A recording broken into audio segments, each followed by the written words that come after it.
बिस्मिल्लाहिर्रहमानिर्रहीम। अस्सलामुअलैकुम वरहमतुल्लाहि वबरकातुहू। माय डियर स्टूडेंट्स, आज के इस वीडियो लेक्चर के अंदर हम फिज़िक्स की एक नई ब्रांच और सेकेंड ईयर का एक नया चैप्टर स्टार्ट करने वाले हैं। हमारी करंट इलेक्ट्रिसिटी के दो इम्पॉर्टेंट पार्ट्स हैं, एक को हम इलेक्ट्रोस्टैटिक और दूसरे को इलेक्ट्रोडायनेमिक्स का नाम देते हैं।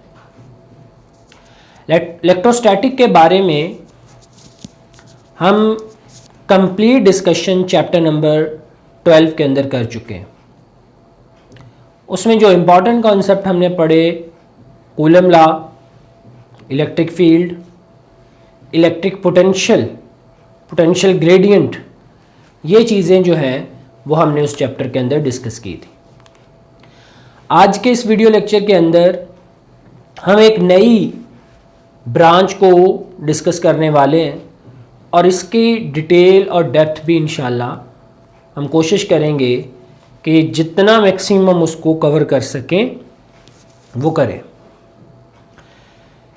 चैप्टर नंबर 13 का नाम करंट इलेक्ट्रिसिटी ही है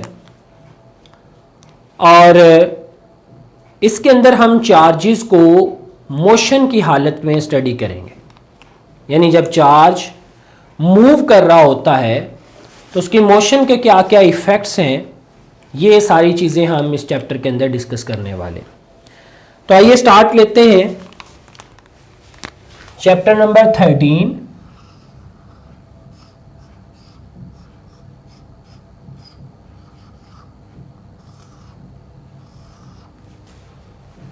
करंट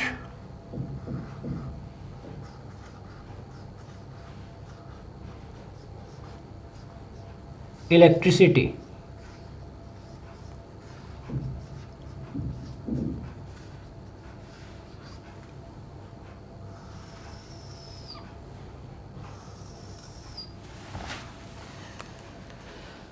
इलेक्ट्रिक करंट किसको बोलते हैं? जब चार्ज मोशन की हालत में होता है तो बहुत सारे फिनोमिनास उस चार्ज की मोशन की हालत की वजह से हमारे सामने आते हैं। बहुत सारे इफ़ेक्ट्स उसकी मोशन की वजह से होते हैं। मसलन हमारे रूम में चलने वाली लाइट, ये करंट की वजह से है। हम कहते हैं बल्ब जब भी ऑन होता है उसके अंदर से चार्जेस मूव करते हैं, हरकत करते हैं, तो वो हरकत करते हुए चार्जेस बल्ब को ऑन कर देते हैं। फिर हम मोटर को घूमते हुए देखते हैं, एक शाफ्ट है, उसको एक मोटर घुमा रही है। अब मोटर की जो मोशन है ये भी उसके अंदर से पास होने वाले चार्जेस की वजह से है। यानी चार्जेस की मोशन की वजह से ही मोटर के अंदर एक करंट फ्लो होती है जिसकी वजह से मोटर ऑन हो जाती है। फिर हम ऑब्जर्व करते हैं कि हम इलेक्ट्रोप्लेटिंग का प्रोसेस वो समझते हैं कि ये एक जो बहुत ही सस्ती मेटल है उसके ऊपर हम एक महंगी मेटल की धात की जो कोटिंग है वो कर लेते हैं। तो ये इलेक्ट्रोप्लेटिंग का प्रोसेस भी करंट की गुजरने की वजह से ही मुमकिन है। ये सारे वो काम हैं जो करंट की वजह से, करंट के पास होने की वजह से हो रहे होते हैं। इसका मतलब है कि चार्जेस की मोशन की हालत में स्टडी करना बहुत अहम है।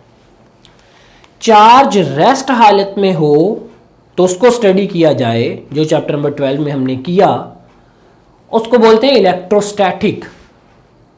और अगर चार्ज मोशन की हालत में हो और उसको स्टडी किया जाए तो उसको बोलते हैं इलेक्ट्रोडायनामिक्स, या हम इसको करंट इलेक्ट्रिसिटी भी बोल देते हैं।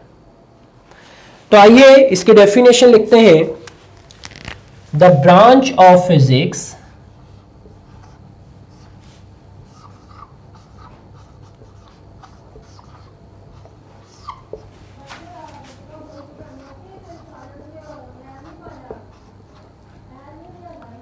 in which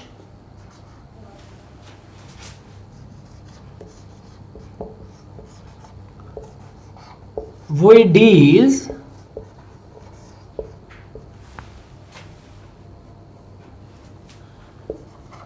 with charges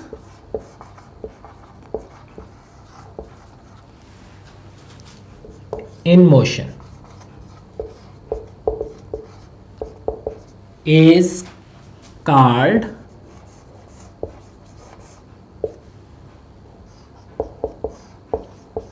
electrodynamics or current electricity. Physics के इस ब्रांच को हम इलेक्ट्रोडायनामिक्स या करंट इलेक्ट्रिसिटी का नाम देते हैं। इलेक्ट्रोडायनामिक्स की फिजिक्स के अंदर बहुत ज़्यादा इंपॉर्टेंस है, या आप कह लें कि करंट इलेक्ट्रिसिटी की, चूँकि इसकी वजह से ही हमने करंट का मैग्नेटिक इफेक्ट पढ़ना है।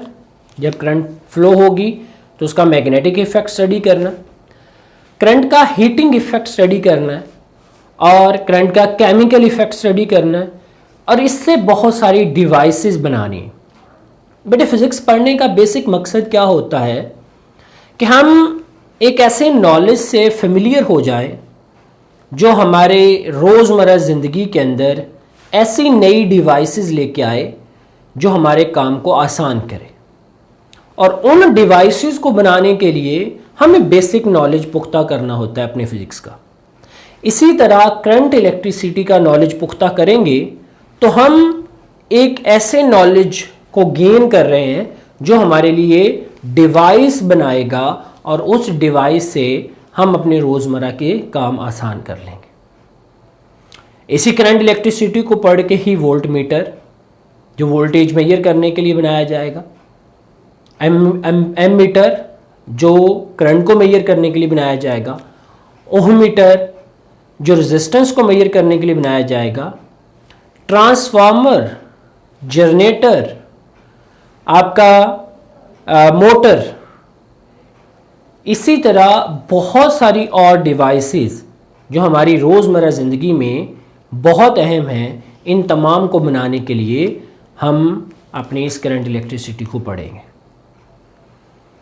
अब इलेक्ट्रिक करंट को अगर हम डिफ़ाइन करें तो किस तरीके से किया जाएगा, या इलेक्ट्रिक करंट किस तरह से हम डिफ़ाइन करेंगे, इस चीज़ को हम अपनी उस डेफिनेशन के साथ ही जोड़ते हैं जो कभी आपने 9th क्लास में पढ़ी थी। तो इलेक्ट्रिक करंट बेटे क्या होता है? Electric current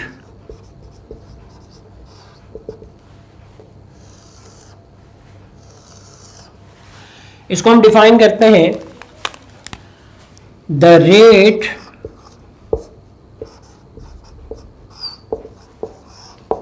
flow of electric charges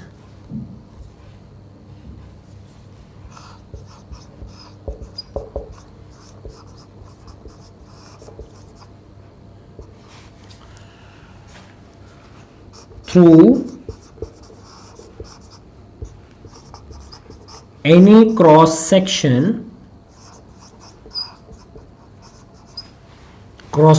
area is known as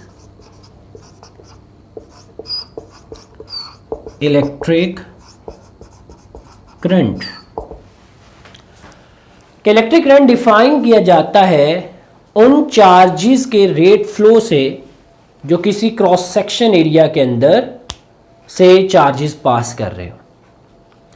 अब रेट फ्लो का लफ्ज़ टाइम के साथ एसोसिएट है, यानी चार्जेस का जस्ट फ्लो काफ़ी नहीं है, बल्कि चार्जेस का flow with respect to time ये ज़्यादा अहमियत का हामिल है।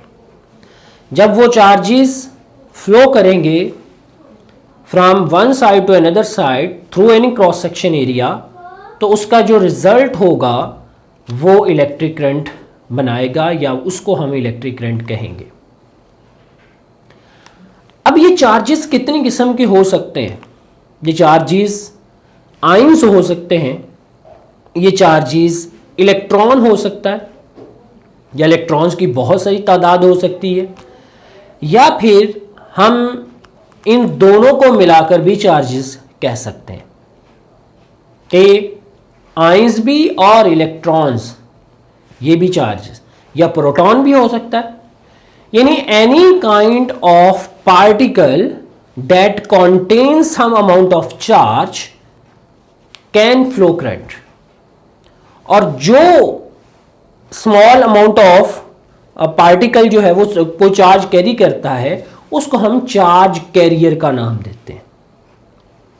हम ये कह सकते हैं कि चार्ज कैरियर की वजह से करंट की फ्लो होती है, या एक जगह से करंट दूसरी जगह चार्ज कैरियर की वजह से फ्लो करता है। तो इसमें एक नई डेफिनेशन का हम इजाफा करते हैं, चार्ज कैरियर, यानी सिर्फ इलेक्ट्रॉन और प्रोटॉन यही सिर्फ चार्ज नहीं है, बल्कि किसी भी किस्म के आयंस ये भी चार्ज करंट को फ्लो करवा सकते हैं। मसलन पोटाशियम आयन, कैल्शियम आयन, अब ये मैस में तो इलेक्ट्रॉन से करोड़ों गुना बड़े होंगे, लेकिन इसके बावजूद भी ये आराम से करंट को फ्लो करवा सकते हैं चूंकि इनके पास चार्ज मौजूद है। बल्कि होता ही ऐसे है कि हमारी बॉडी के अंदर ये पोटाशियम कैल्शियम आयंस ही हमारी बॉडी के अंदर थ्रू न्यूरॉन्स करंट का फ्लो करवा के हमारे मसल्स का कंट्रोल करते हैं। यानी हमारा सेंट्रल नर्वस सिस्टम एक्चुअली में इसी तरीके से वर्क करता है। इसी तरह हमारे बॉडी की पूरी बॉडी के ऊपर मुख्तलिफ किस्म के सेंसर्स हैं, वो सेंसर्स भी दिमाग को जब पैगाम देते हैं तो इसी इलेक्ट्रिक करंट की वजह से ही देते हैं, और इस इलेक्ट्रिक करंट के फ्लो की वजह से। और वो करंट जो फ्लो कर रहा होता है वो चार्ज कैरियर्स आयंस होते हैं, वो इलेक्ट्रॉन्स या प्रोटॉन्स नहीं होते। यानी हमारे जहन से ये कॉन्सेप्ट उतर जाना चाहिए कि जो हम समझते हैं जी इलेक्ट्रॉन्स और प्रोटॉन्स ही करंट को फ्लो करवाते हैं, ऐसा हरगिज़ नहीं है। एनी काइंड ऑफ पार्टिकल, बेशक वो मैसिव हो या ना हो, वो करंट फ्लो करवा सकता है अगर उसके पास चार्ज मौजूद हो। मसलन आप किसी जगह से गुजर रहे थे, ज़मीन पर कुछ चार्जेस पड़े थे, वो गुजरते गुजरते आपके पाँव को लग गए, अब आप भी चार्ज कैरियर बन गए। अगर आप एक क्रॉस सेक्शन एरिया में से गुजरते हैं, मसलन आप दरवाजे में से गुजर के रूम में दाखिल होते हैं, तो आपने करंट फ्लो करवाई, लेकिन इस वक्त जब आप मूव कर रहे थे तो आपकी स्पीड बहुत ज़्यादा नहीं थी, टाइम आपने बहुत ज़्यादा ले लिया as compare to the flow of electrons in the wire in your home. तो आपकी वजह से करंट तो फ्लो हुआ, लेकिन वो इतनी ज़्यादा अमाउंट का करंट नहीं होगा, लेकिन करंट ज़रूर फ्लो होगा। मैंने कहा कि कोई बड़ी बॉडी हो या छोटी हो, बस वो मूव करे एक सिमत में और उसके पास चार्ज हो, तो वो चार्ज कैरियर होगा, और वो चार्ज कैरियर जो है वो करंट के फ्लो का बायस बनेगा। तो चार्ज कैरियर की definition, any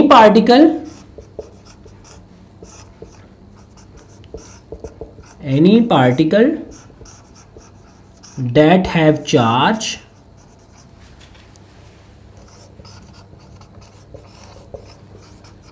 and move in some direction through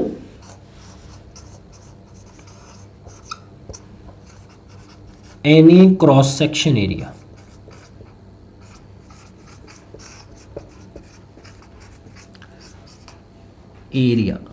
Caused to flow current, वो करंट फ्लो करवाएगा। अब ये था बेटे कि इलेक्ट्रिक करंट किस तरह से, क्या होता है वो इलेक्ट्रिक करंट और कैसे फ्लो होगा। अब बेटे इस इलेक्ट्रिक करंट को डिनोट करने के लिए, रिप्रेजेंट करने के लिए हम आई लेटर जो है वो यूज करते हैं। तो हम इसमें लिखते हैं representation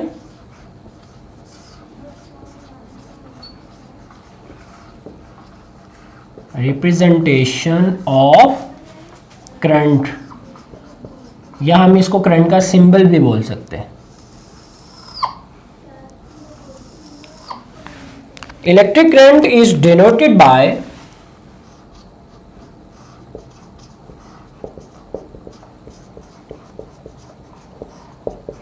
is denoted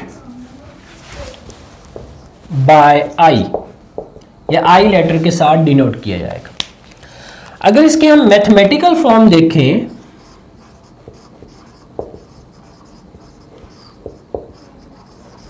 mathematical form कि किस तरह से मैथमेटिकली ये रिप्रेजेंट होगा या इसकी इक्वेशन क्या बनेगी, तो we can write it I is equal to delta Q over delta T।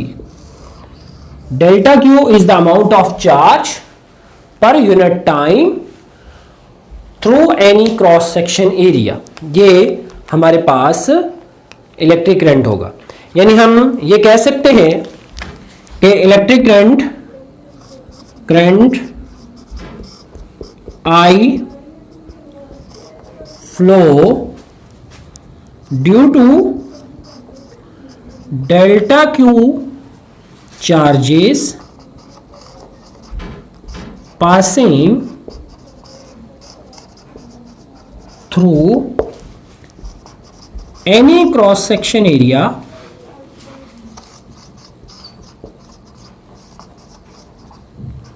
in time delta t, कि डेल्टा टी टाइम के अंदर किसी क्रॉस सेक्शन एरिया में से पास होने वाले जो चार्जेस हैं वो करंट आई फ्लो करवाएंगे। अब हम इसमें इसके अगर यूनिट को डिफाइन करें तो इसके यूनिट एम्पेयर होंगे, यानी इलेक्ट्रिक करंट एम्पेयर के अंदर डिटरमिन किया जाएगा, इलेक्ट्रिक करंट को एम्पेयर में नापा जाएगा। SI यूनिट,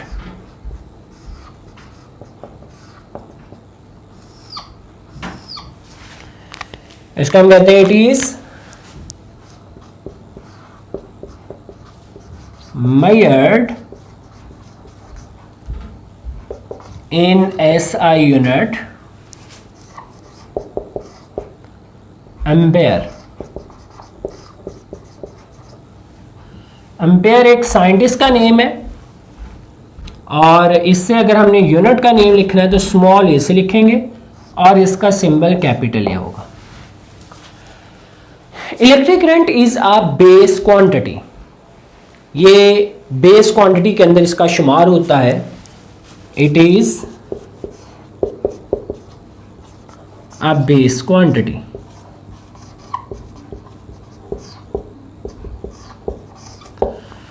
फिर बेटे हम इसको कहते हैं कि जो इलेक्ट्रिक करंट है ये एक स्केलर क्वांटिटी है, यानी इसको हम डायरेक्शन इसकी हम आगे जाके डिस्कस करेंगे, लेकिन इसको हम मानते स्केलर है। हम कहते हैं it is a scalar quantity.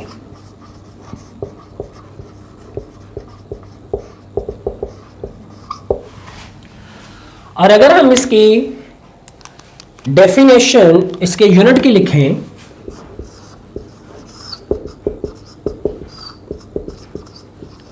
Definition of unit, यानी एम्पेयर की डेफिनेशन लिखें, जिसको अभी हमने 1 एम्पेयर का।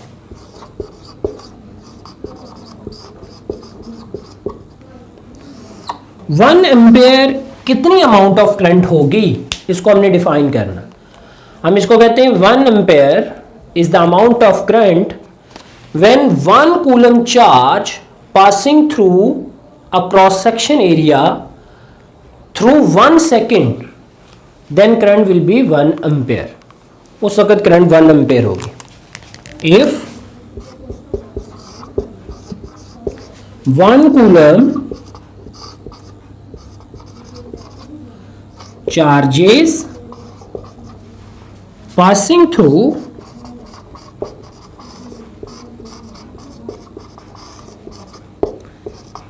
any cross section area cross section area in 1 second,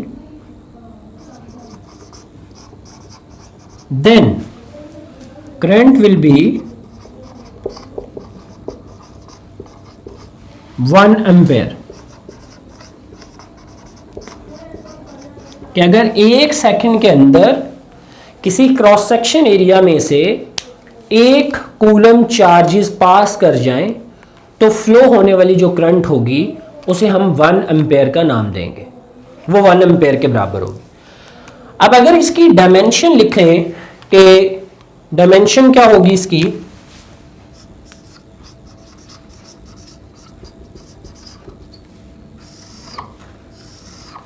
इसका यूनिट जो कि एम्पेयर है और इसके यूनिट्स एम्पेयर भी हम कह सकते हैं, कूलम पर सेकंड भी कह सकते हैं। यानी जो 1 एम्पेयर है वो 1 कूलम पर सेकंड के बराबर, ये इस तरह से भी लिखा जा सकता। तो डायमेंशन, इस dimension is capital A, capital A letter से इसकी डायमेंशन को रिप्रेजेंट किया जाता है। तो ये इसकी डायमेंशन होगी। ओके बेटा, टेक केयर, अल्लाह।